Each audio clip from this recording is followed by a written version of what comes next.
Maestros, ¿cómo están ustedes? Muy buenas noches. Manuel Quiles Cruz aquí saludándoles desde la Ciudad de México en esta noche de martes, ya es martes 5. Estaba yo viendo aquí las fechas. Martes 5 de junio de 2018. Y he venido trabajando desde la sesión del Consejo Técnico, desde la 7ª sesión del Consejo Técnico. Trabajé 3 días anteriores temas que tenían que ver con el Consejo Técnico. Desde ahí he venido trabajando hasta el calendario escolar y la autonomía curricular. He insistido en los resultados de la reunión del Consejo Técnico. Me volví a meter a la autonomía curricular. El día de ayer estuvo de mucha información porque estamos viendo las condiciones en que se está moviendo esta parte técnica, que desde la idea de los especialistas investigadores de la Universidad Pedagógica Nacional, el equipo que conduce la maestra Lucía Rivera, pues nos dicen que la parte técnica ha estado presente siempre. Yo sostengo que ha llegado tarde, pero también ellos nos dicen que la reforma educativa está vivita. Y desde ahí pues empiezan a haber varias situaciones.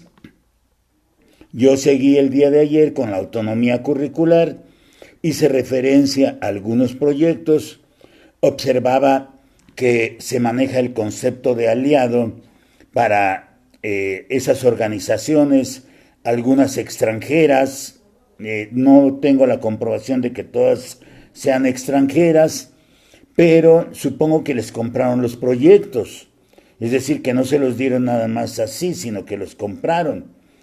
Y mi pregunta era por qué no se tomó en cuenta a los maestros, formadores de maestros, para generar estos proyectos, e inclusive a maestros de educación básica o media superior para poderlos generar. Esa era la situación que yo planteaba el día de ayer, pero también encontraba yo la situación de los maestros de tecnológicas, las ideas que manejan en aprendizajes claves, en el sentido de que los alumnos que han obtenido mejores resultados es porque han cursado actividades extraclase, y de ahí surgen muchas más preguntas. Todas las preguntas que van surgiendo trato de acomodarlas para observar por dónde tengo que ir en mis comentarios, y encontraba yo hoy platicando con maestros de Ciudad Nezahualcóyotl, platicaba yo, por ejemplo, sobre temas como el Programa Nacional de Convivencia o el Programa de Integración Educativa, ese tipo de programas que también se han movido a nivel nacional. Ayer hablábamos de la fase 0, de la autonomía curricular, hablábamos del documento operativo de 2017, de agosto de 2017, y ahí es muy claro lo que están haciendo. La autonomía curricular, de acuerdo a lo que dicen ellos, la Secretaría de Educación Pública a través de sus diversas autoridades, se ha adoptado de países que han demostrado, así lo marcan, que ha funcionado.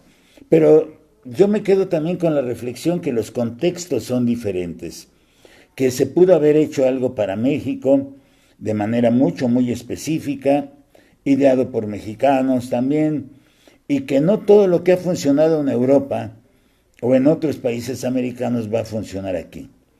Eso ya lo hemos visto también. No por adoptar algo que ha funcionado en otros países es garantía, o se tiene la garantía de que va a funcionar aquí en nuestro país.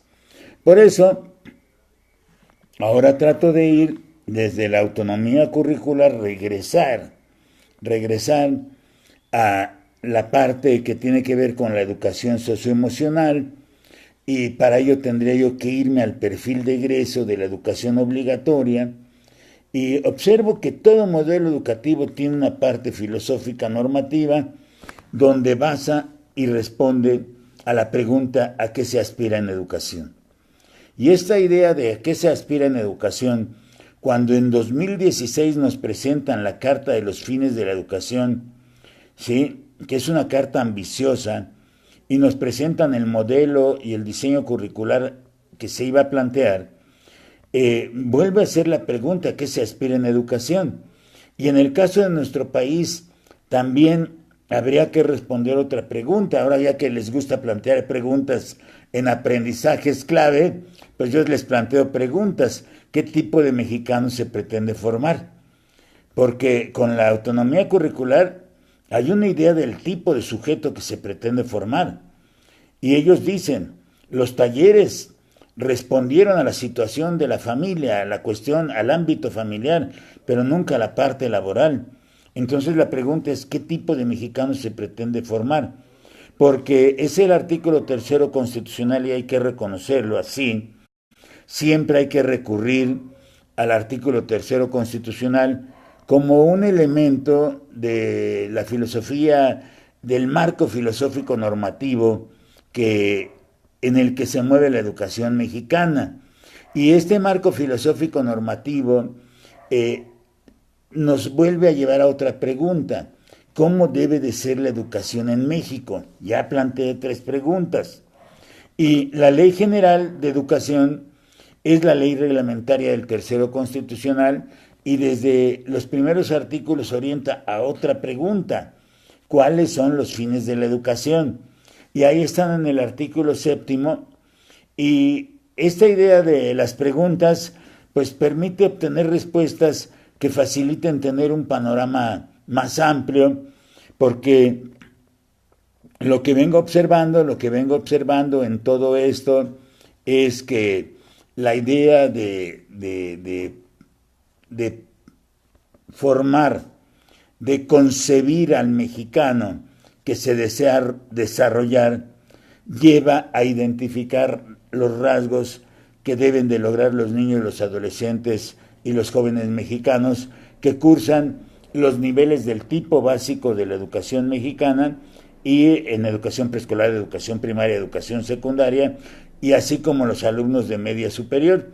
Y lo que vamos observando, porque ya he hecho en otro momento comparaciones que tienen que ver con los años de escolaridad, por ejemplo, que tienen que ver con la puesta en marcha de los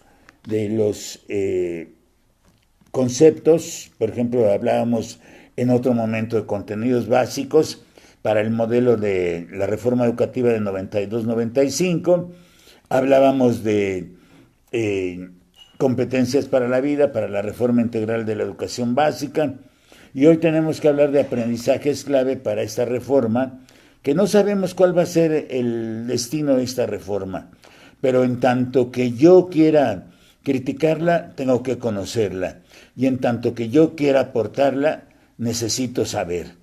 Y para criticar o para aportarle hay que conocer y hay que saber y hay que observar, como venía yo señalando, los años de escolaridad, que son los que van a formar el trayecto escolar, y en esta idea 15 años durante los cuales se van construyendo, cada sujeto va a tener que ir construyendo su trayectoria. Nada más esta trayectoria, para muchos maestros, esto es lo que me han venido comentando también, se traduce en el trabajo y en la atención a los alumnos, se traduce en una carga administrativa bastante fuerte. Ya hablaré esta semana también de las cargas administrativas, de la intensidad de la jornada, de la continuidad de la jornada, y ahora hay que hablar de la extensión de la jornada, porque al término del ciclo escolar muchos van a seguir trabajando y solamente van a tener 10 días de vacaciones comparados con las 7 semanas que normalmente debe de tener un maestro, porque debe de recuperar. Ya hablaré de esas situaciones y lo tengo en otro video. Por eso, cada nivel de logros del perfil es antecedido por un elemento anterior, un correspondiente anterior, y cada nivel sirve de plataforma al siguiente. Lo que nos dicen aprendizajes claves es que hay una progresión de rasgos a cumplir, es decir, la suma de todos es el perfil de egreso de la educación obligatoria. Cuando yo lo empiezo a observar desde el alumno, cuando un alumno está logrando los aprendizajes de su nivel educativo, está cubriendo la plataforma que les servirá para adjudicarse el siguiente nivel de aprendizaje. Y la estructura del perfil de egreso se ubica en las páginas 22 y 23 del documento oficial de aprendizajes clave. Desde ahí está la estructura, porque siguiendo el documento oficial del nuevo plan y programas de educación básica, 11 son los ámbitos del perfil de egreso de educación obligatoria: lenguaje y comunicación, pensamiento matemático, exploración y comprensión del mundo natural y social, son los 3 primeros. Me llama la atención el cuarto ámbito, el pensamiento crítico y la solución de problemas. Voy a trabajar, hay mucho que trabajar, hay mucho que comentar si yo lo viera desde estos documentos oficiales, pero el cuarto y el quinto, que es habilidades socioemocionales y proyecto de vida, me llaman mucho la atención. Siento inclusive que la parte de la autonomía curricular tendrá que complementarse en su momento, y yo diría los maestros deberían de aceptar lo que plantea el propio documento operativo de 2017, en el que señala que si los maestros pueden elaborar los proyectos, lo hagan, siempre y cuando cumplan con los requisitos, con las situaciones y obligaciones que tiene o coloca la Secretaría de Educación Pública. Yo creo que hay muchos maestros que pueden elaborar proyectos para ver si realmente y en efectivo se puede colocar eso dentro de esta autonomía, que yo la veo muy acotada. Yo la estoy sintiendo muy acotada, porque además no es nada más poner en juego o poner en práctica esta autonomía curricular. Hay situaciones administrativas que están envolviendo a todos los directores y a los supervisores escolares, a todos los maestros. Estoy haciendo una lista de toda la carga administrativa que tienen los directores de educación básica. Pero regresando, el ámbito 4, pensamiento crítico y solución de problemas, y el ámbito 5, habilidades socioemocionales y proyecto de vida, me llaman de manera especial la atención. Inclusive uno de los materiales que hice recientemente habla sobre las habilidades socioemocionales y el proyecto de vida, pero vienen después los ámbitos 6 y 7, que viene la colaboración y el trabajo en equipo y la convivencia y la ciudadanía. Desde ahí, por ejemplo, hoy me planteaban desde Ciudad Nezahualcóyotl, por ejemplo, trabajar el marco de convivencia, el Programa Nacional de Convivencia, el programa integrador de la educación especial, por ejemplo, que se está marcando, y el ámbito 8, que sería la apreciación y la expresión artística, el 9, atención al cuerpo y la salud, el 10, cuidado del medio ambiente, y el 11, habilidades digitales. También este es muy importante. Todos, yo le empiezo a sacar, le doy mi importancia, porque las habilidades digitales, yo recuerdo cuando hice mi primer correo, a mí me enseñaron a hacer mi primer correo en esta parte de la tecnología. Recuerdo al maestro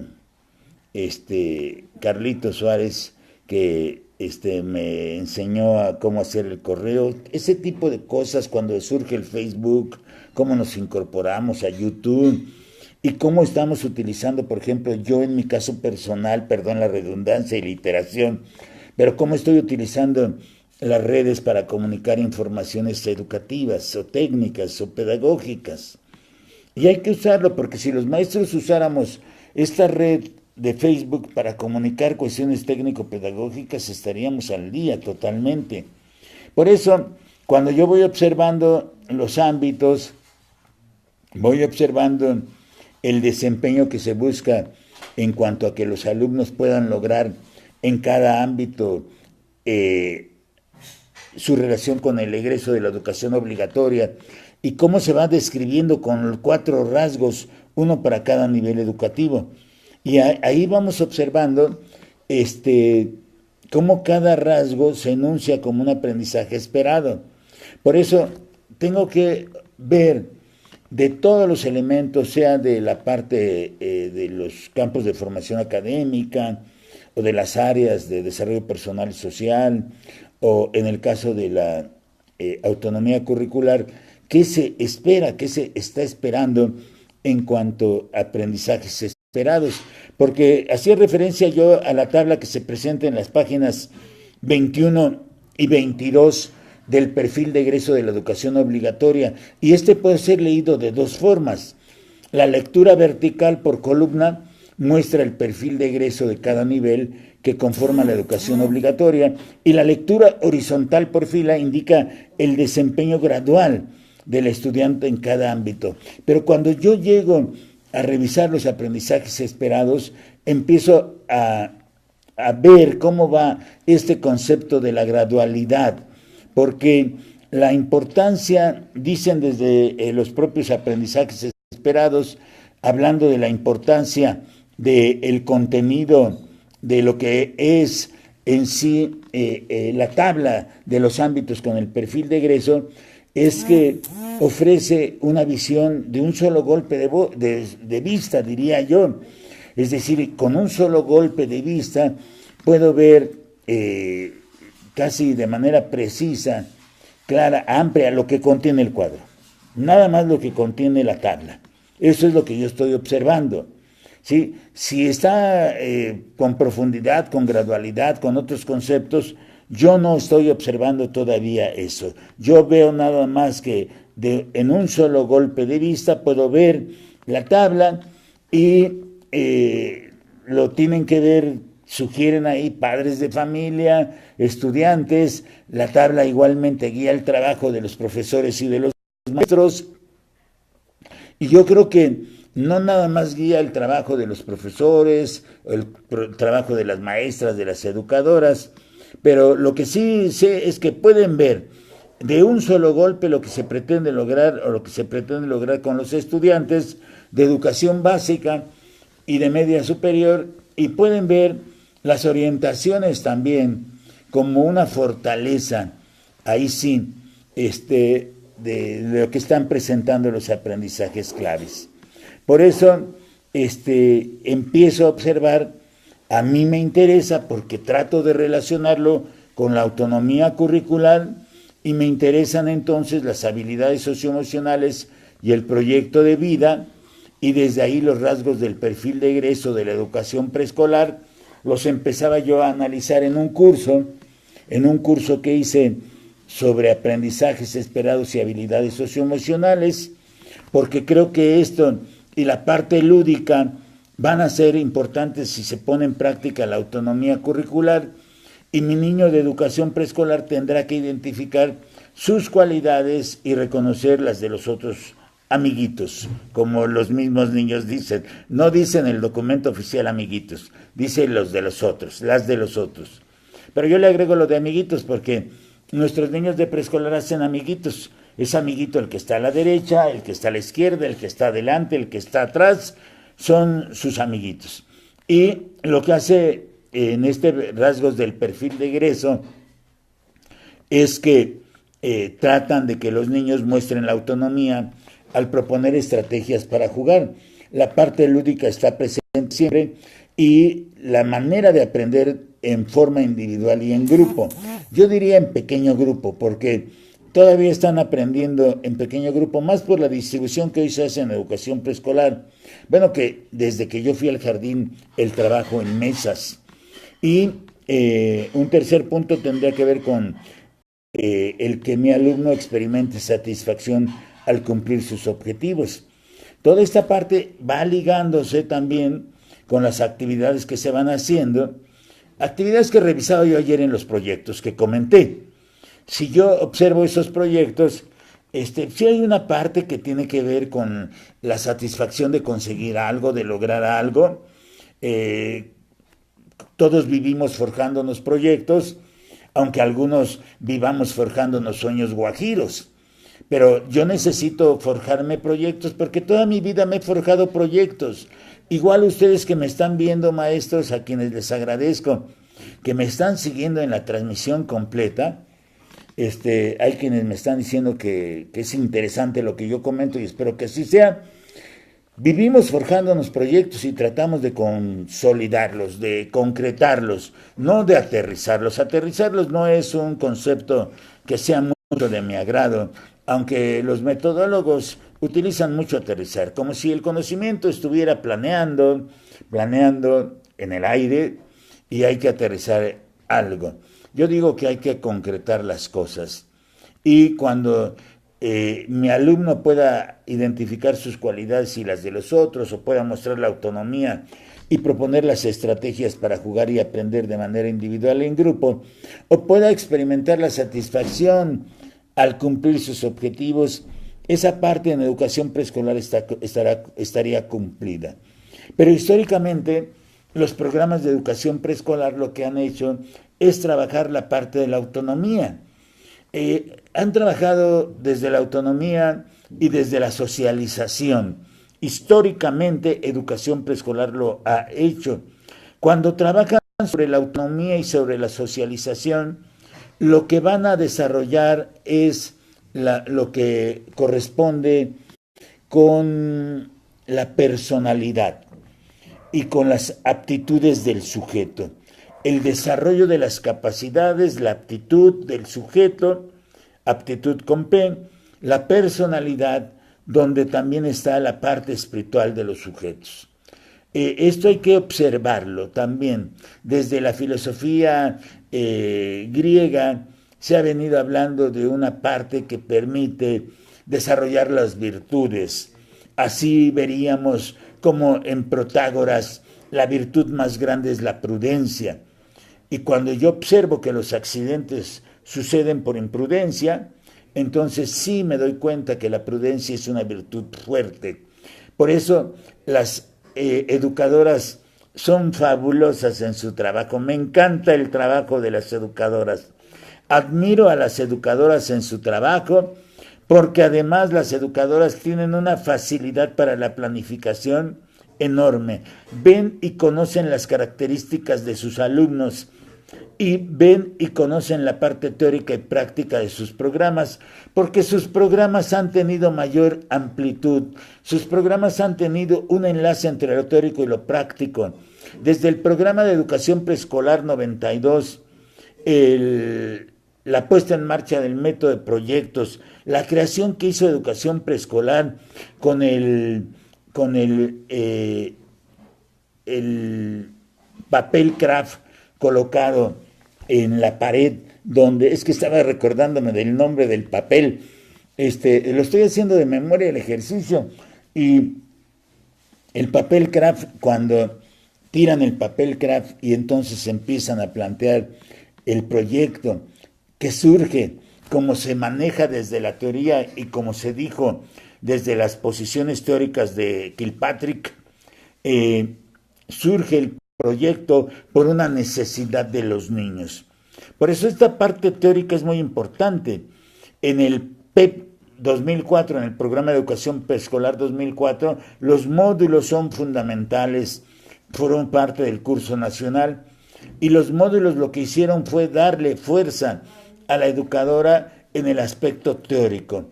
Y ya desde el Programa de Educación Preescolar 2004, el PEP 2004, ya hacia la página 121 por ahí, nos hablaban de las modalidades que podía adoptar la educadora, donde venían los talleres, donde venía el método de proyectos, el centro de interés, los talleres y otros que pudiera ocupar la educadora. Por eso, cuando llega la guía de la educadora 2011, donde los principios pedagógicos son cambiados por los factores para el aprendizaje, ¿sí? Y está el conocimiento que tiene que ser la educadora de los procesos de desarrollo y de la infancia en los niños, de colocar la equidad, ¿sí? como un elemento, ¿sí? La integración educativa, y donde la práctica docente de la educadora resulta de verdadera importancia. Por eso el trabajo que se hace de un programa educativo, sea el que sea, de un plan educativo con una parte filosófica normativa, empieza por la educadora.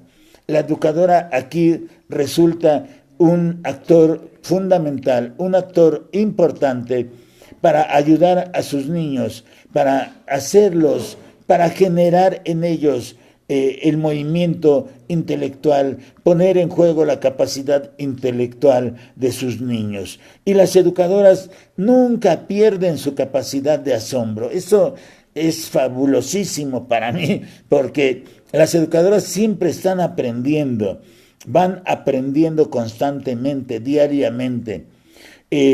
Manejan cuestiones teóricas fundamentadas, diría yo también, que les ha permitido distinguir desde el programa de 1981, el programa de los 3 libros, dentro de los cuales el primer libro es la planificación general del programa, les ha permitido distinguir una parte teórica. Ahí estaba la teoría psicogenética constructivista, ¿sí?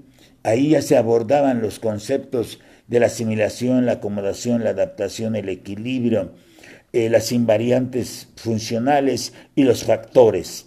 Ahí venían la idea de la maduración, el proceso de maduración del sistema nervioso, la transmisión social, venía también la experiencia con el medio ambiente y todos esos elementos que manejaba la educadora.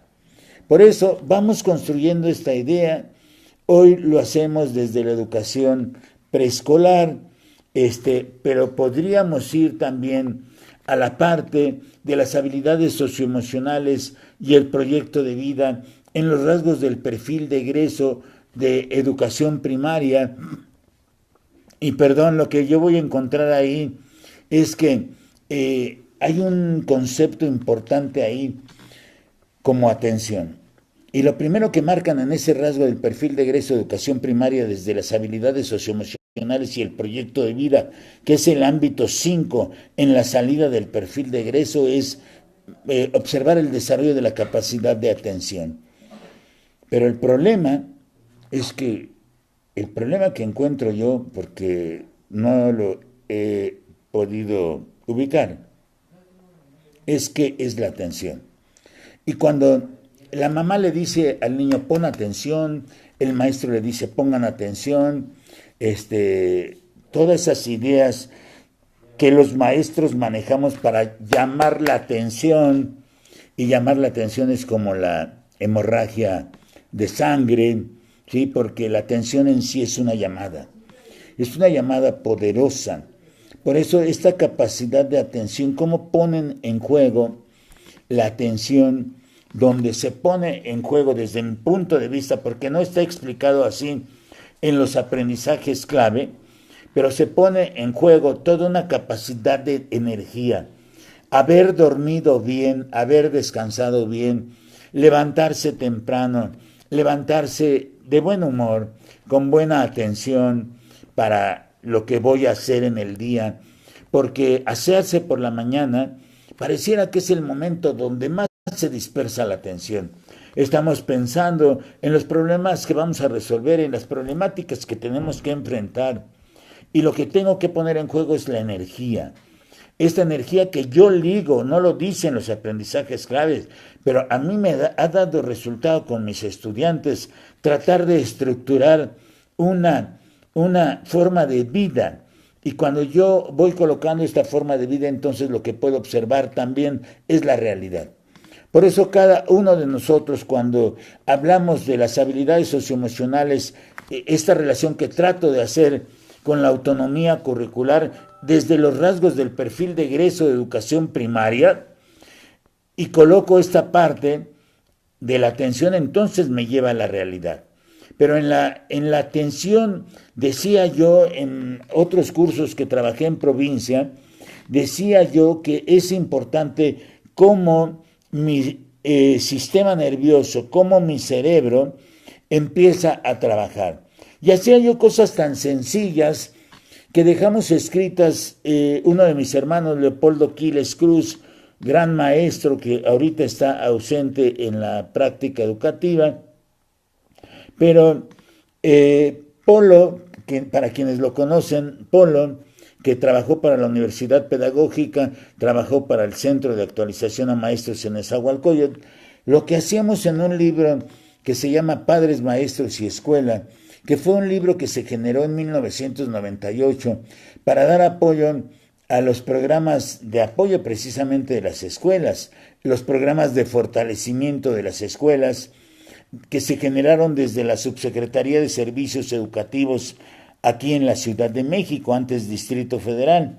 Y desde ahí nosotros, recurriendo a este rasgo del perfil de egreso de educación primaria, que dice que tienen capacidad de atención, los niños, es decir, es una salida del perfil de egreso, lo que nosotros escribíamos y lo que escribía Polo es que en ese sentido el que atiende aprende. Por eso atender es fundamental, pero atender es poner en juego todo nuestro sistema nervioso, toda nuestra capacidad, todas nuestras capacidades, para ver qué está diciendo Manuel Quiles a través de esta videotransmisión. Porque lo que está haciendo Manuel Quiles desde este lado es estarle hablando a la camarita. Y hablarle a la camarita tiene su dificultad, porque debo de estar colocando la atención en el ojo de la cámara. A veces no es tan posible que yo mantenga la atención colocada ahí en la lente, en la cámara. Entonces, yo necesito estarle hablando a la cámara. Y necesito hacerlo porque si yo atiendo, seguramente que aprendo, me digo desde aquel lado. Ustedes que están atendiendo, aprenden, porque escuchar es una de las formas a través de las cuales se aprende. Hay a quienes no les gustan los discursos pedagógicos, les gusta tallerear, ¿sí? Pero tallerear no enseña totalmente. Necesitamos escuchar el discurso pedagógico. Necesitamos escuchar la experiencia del otro. Por eso cuando le hablo a la camarita, pues yo me imagino que tengo al auditorio, a mis alumnos, a mis estudiantes de aquel lado, tengo a los maestros. Cuando termina la videotransmisión, ya hay 800 maestros que la vieron. Aunque yo vea nada más a algunos cuantos aquí. Pero si ustedes le dan abajo a la izquierda en compartir, le dan compartir, y luego abre el menú y arriba a la derecha aparecen los grupos y ustedes mandan esta publicación a los grupos, seguro que la van a ver muchos maestros. Cada videotransmisión la están viendo 6,000, 4,000, 8,000, hay videotransmisiones que las han visto 12,000 maestros y hay otras que las han visto nada más 2,000 maestros, pero todo tiene que ver con un concepto, con el concepto de la atención. Por eso cuando nosotros le decimos a nuestros estudiantes, desde aquel libro de fortalecimiento para las escuelas en 1998, y mi hermano Polo Leopoldo escribe, el que atiende aprende, y escribimos, el que aprende conoce, el que conoce sabe, el que sabe puede, el que puede es capaz, el que es capaz lo logra todo. Cuando nosotros empezamos a hacer ese repaso, entonces seguro es que nuestros alumnos van a poner atención. Porque saben que si ponen atención van a aprender. Y así sucede con los maestros. Yo observo luego muchas veces prácticas que hacen los maestros, prácticas que hacen sus alumnos. Los maestros a veces nos comportamos como nuestros estudiantes. Por eso la atención es fundamental. Por eso también es importante que mi alumno de primaria identifique y ponga en práctica sus fortalezas personales. Pero si yo no lo ayudo a que emerjan esas fortalezas personales que le permitan autorregular sus emociones, ¿cómo lo voy a hacer? Es como cuando está uno trabajando el FODA y me hablan de las fortalezas que tenemos como colectivo escolar o como institución, pero yo les digo, ¿por qué no primero procedemos a obtener nuestras fortalezas, las personales, las de Manuel Quiles Cruz, en mi caso, o las de cada uno de ustedes que me están escuchando? ¿Por qué no identifico, por qué no pongo en práctica mis fortalezas? ¿Sí? Para que inclusive desde el liderazgo que yo ejerzo en el grupo escolar o en la escuela si soy el director o en la zona escolar si soy el supervisor, que los otros vean mis fortalezas también. Por eso hay un programa internacional que se adoptó aquí en México, pero es un programa que se generó en México. Es decir, no, es internacional, pero no se adopta de afuera hacia acá, sino que de aquí sale hacia varios países de América, que es el de liderazgo internacional.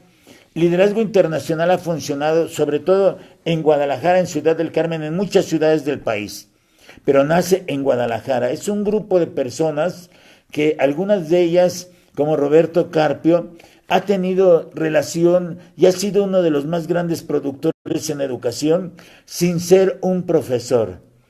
A través de Roberto Carpio, a finales de los 90, se hace una producción esplendorosa de materiales educativos. ¿Y qué es lo que nos están mostrando Liderazgo Internacional nacido en México? ¿Qué es lo que nos muestra Roberto Carpio desde Guadalajara? ¿O qué es lo que nos muestran los grupos de liderazgo juvenil como los de Campeche en Ciudad del Carmen? Lo que nos están mostrando son las fortalezas que podemos tener, que podemos hacer emerger en nosotros mismos y desarrollar para poder autorregular nuestras emociones. Porque el problema de autonomía curricular también tiene que ver con un problema de emociones. El problema de la escuela al centro, así como me hablan de la escuela al centro, también yo hablaría de una escuela decadente. Una escuela decadente que tiene problema en la regulación de sus emociones a partir de los sujetos que están conformando esa escuela.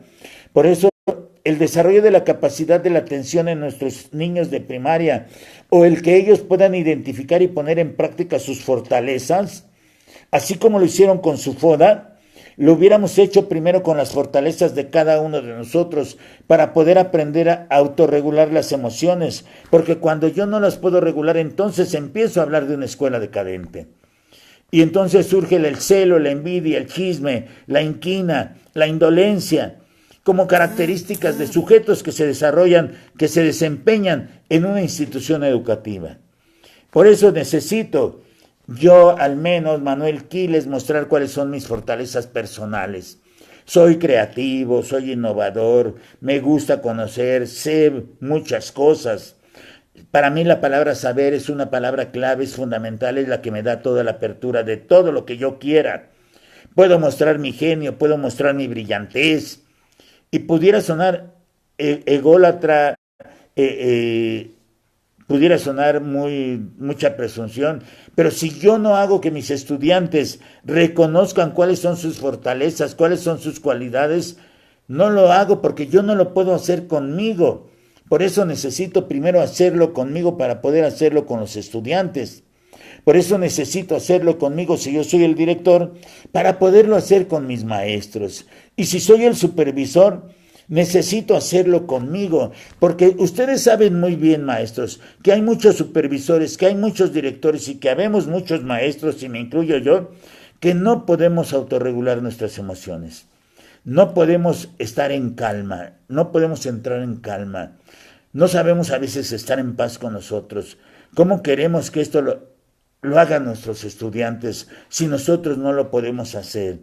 Por eso mis alumnos deben de entrar en calma, deben de entrar en paz con ellos para poder jugar, para poder aprender, para poder desarrollar empatía y convivir con otros. Porque la convivencia, no como en el discurso de las competencias para la vida, una convivencia real que yo tengo desde mi casa, desde mi hogar, les planteo preguntas, hago preguntas porque necesito saber cómo están, cómo me ven, cómo me sienten. Y puedo convivir, compartir. A veces la convivencia aún dentro de la misma casa, en el mismo hogar, o la convivencia externa también. Aprender a vivir con uno mismo, eso es fundamental, para mí es fundamental. Por eso yo soy agradecido, por eso agradezco a quienes me han apoyado, a quienes me han ayudado. Tengo que hacer ese acto de agradecimiento, porque el acto de agradecimiento ennoblece también mi persona. Y por eso estas salidas del perfil de egreso, como para analizarlas y hacer que mis alumnos de primaria empiezan a emprender proyectos de corto y mediano plazo. Hay que enseñarlos también, hay que enseñarlos a que tengan una idea de la vida. Digo en uno de mis textos, la vida es como una carretera. pero a veces en esa carretera encuentro subidas muy prolongadas que me hacen bajar la velocidad y encuentro el otro lado bajadas que me permitirían bajar muy rápido, pero que es muy peligroso hacerlo así. Porque a veces cuando veo las cosas más fáciles, surgen las cosas más difíciles. Y surgen porque ahí se presentan, porque ahí están. Por eso, si mi alumno lo ayudo a que desarrolle sus fortalezas personales, que pueda autorregular sus emociones, mantenerse en calma, tranquilo con él mismo para jugar, para aprender, para desarrollar empatía, para convivir con otros, para que pueda aprender a diseñar proyectos de mediano, de corto alcance, pero que los pueda cumplir. Idea que sea pensada, idea que tiene que ser concretada. Yo por eso me animo a hacer esta sesión diario. Animarse a hacer esta sesión tiene mucho trabajo antes de presentarme ante la cámara. Tengo que revisar cosas, tengo que revisar temas, tengo que revisar ideas, tengo que formular preguntas para mí, tengo que hacer una planeación de qué voy a ir abordando. No entro sin un guión, tengo que entrar con un guión, si no empiezo a divagar mucho. Quien no trabaja con un guión divaga mucho. Por eso necesitamos aprender a trabajar con los guiones. Y los guiones son parte de la planificación que yo puedo hacer para poderme presentar ante la cámara y hablarle aquí a la cámara. Y acá anda mi familia y me ven y llegan maestros también y se sientan de aquel lado porque les digo, pues cuando menos escúchenme para que yo los pueda ver aquí, ¿sí? Yo los pueda ver aquí y le pueda hablar a la cámara. Por eso mis alumnos tienen que aprender a cumplir, a crear proyectos. Todos vivimos forjándonos proyectos, como el proyecto de la Escuela Libertaria Inteligente, ¿sí? Y Progresista. Esos proyectos que pudiéramos consolidar algún día, ¿sí? Para que realmente esto que me dicen que es autónomo, que está acotado, podamos ir nosotros en búsqueda de las soluciones, a lo mejor no con estas ideas de la reforma, de esta reforma, sino que tendremos que plantear otras ideas para reformar la reforma también, ¿sí? Porque hay que reformar esta reforma y que podamos hacer ideas que podamos concretar, porque yo idea que pienso, idea que concreto. Me comprometo a salir diario a las 21:30 horas, lo tengo que hacer, ¿sí? Lo tengo que hacer porque además ayudándoles me ayudo. Ayudándoles a aprender, me ayudo aprendiendo yo también. Y pues así vamos. Vean entonces qué importante es el perfil del egreso cuando lo empiezo a analizar. Ya hemos avanzado 45 minutos ahorita y el tiempo se va rápido. El día de mañana seguiré haciendo esta construcción de la autonomía curricular hacia lo que es la educación socioemocional, para lo cual tengo que pasar en el perfil de egreso. Mañana hablaré en el ámbito 5 del perfil de egreso, las habilidades socioemocionales y el proyecto de vida. Hablaré para establecer una relación con la autonomía curricular y el perfil de egreso en secundaria y en educación media superior. Por hoy, maestros, les pido por favor que si no los tengo dentro de mis canales de YouTube, puedan suscribirse a mi canal de YouTube Manuel Quiles Cruz y a mi canal de YouTube Temas de Política Educativa en México, que es un programa educativo en favor de la Universidad Pedagógica Nacional, institución a la que yo pertenezco desde hace 38 años, ¿sí? Y que puedan compartir también estas videotransmisiones en tiempo real. Los que me están escuchando ya desde otros grupos pueden darle seguir en mi página de Manuel Quiles. Mi página de Manuel Quiles tiene en mi fotografía de la portada uno de mis grupos, y en mi fotografía de perfil tiene a 3 de mis grandes alumnas jovencitas, de mis grandes alumnas a quienes les reconozco y que participan conmigo técnicamente. Y ahí sí le dan seguir, porque ya no los puedo aceptar como amigos, me dice Facebook, le dan seguir Entonces ustedes pueden ver la videotransmisión y cuando yo entre a transmitir, inmediatamente Facebook les avisa que Manuel Quiles está transmitiendo en vivo. Muy buenas noches, maestros. Mañana seguimos con el perfil de egreso de educación secundaria y media superior. Vamos hacia el enlace entre la autonomía curricular, en tanto salen los lineamientos, y lo que es la educación socioemocional. Muy buenas noches, maestros. Hasta mañana. Que tengan muy buena noche. Gracias.